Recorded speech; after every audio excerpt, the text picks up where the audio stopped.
At the Game Developers Conference held in 2005, the late Nintendo president Satoru Iwata coined the term non-game when talking about then new and upcoming DS software, including PictoChat, Nintendogs, Electroplankton, and Animal Crossing. Entertainment that, as he put it, doesn't have a winner or real conclusion. The industry has continued to expand quite a bit since then, and video gaming is now home to countless different kinds of experiences, many of which blur the lines between art forms. This has led to a rich and diverse assortment of entertainment, but it has also made things incredibly hard to classify and consequently confuse the distinctions between games and various other mediums, leading to the belief that video games are an all-inclusive melting pot that accepts anything played on an electronic device as a legitimate gameplay experience, lacking any definitive traits, when in reality, a lot of the things that are broadly referred to as games have little or nothing to do with the medium in literal terms. Put simply,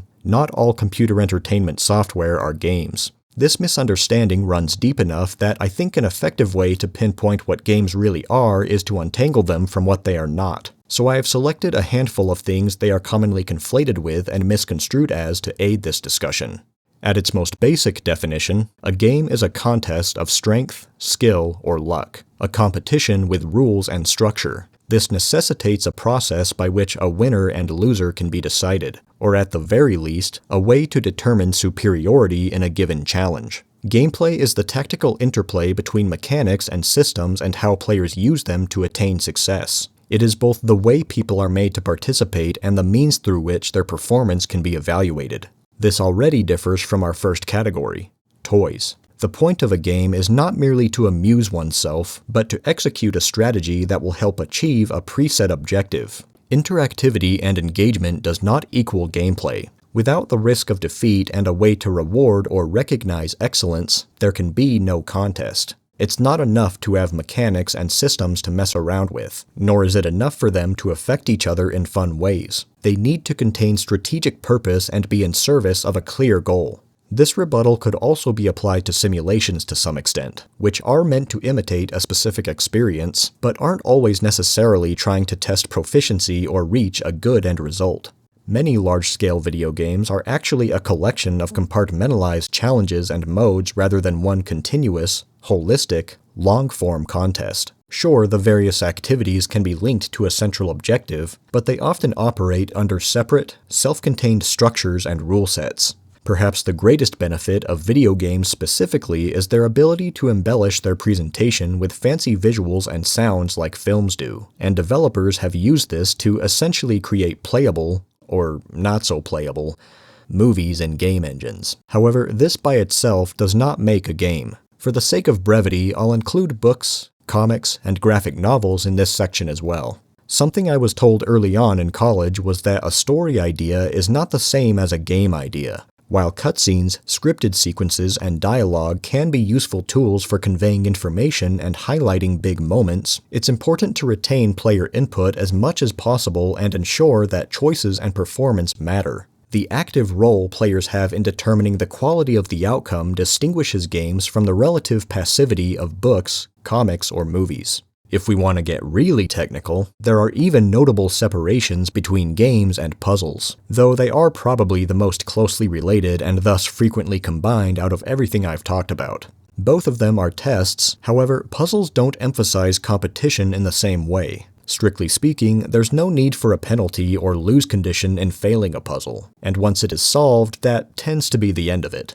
Gameplay rules are typically open enough to allow for multiple strategies and a range of success, both of which could change depending on how things progress, whereas puzzles are made to be solved by following a reliable set of steps, resulting in less replayability and less incentive to improve or change tactics. In other words, puzzles have perfect solutions, whereas games have dynamic solutions, stressing optimization over mere completion.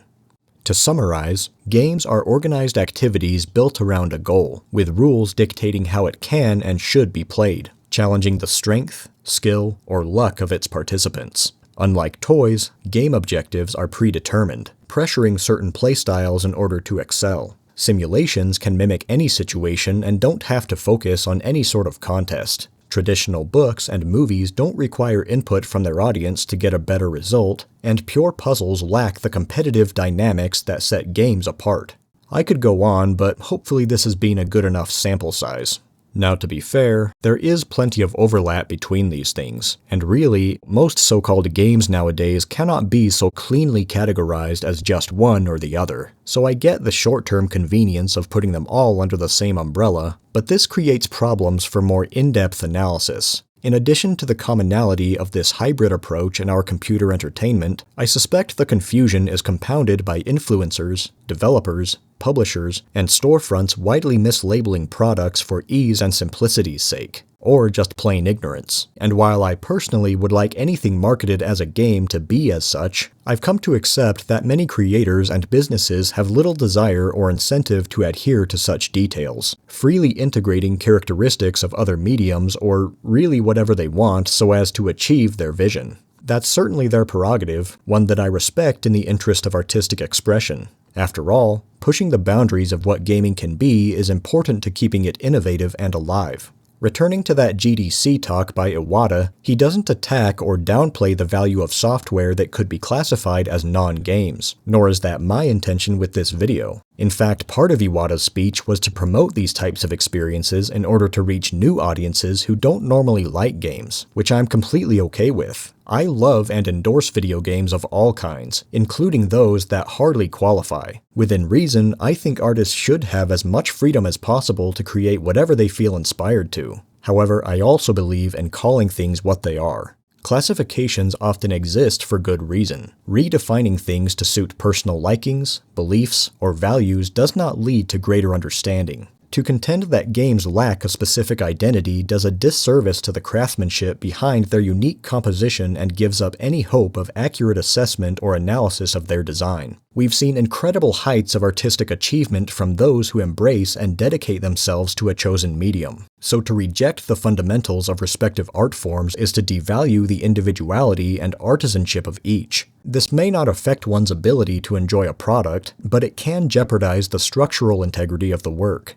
We cannot have a sensible critical discussion if we can't agree on what terms mean. So while being precise on this topic admittedly won't matter in most cases, it will be relevant for some of the discourse I plan to have on this channel. So I hope what I've said has provided clarification where needed and done justice to one of my greatest passions, something my future videos can rely on or build upon. If you found any of this educational or interesting, I invite you to stick around. Thanks for watching.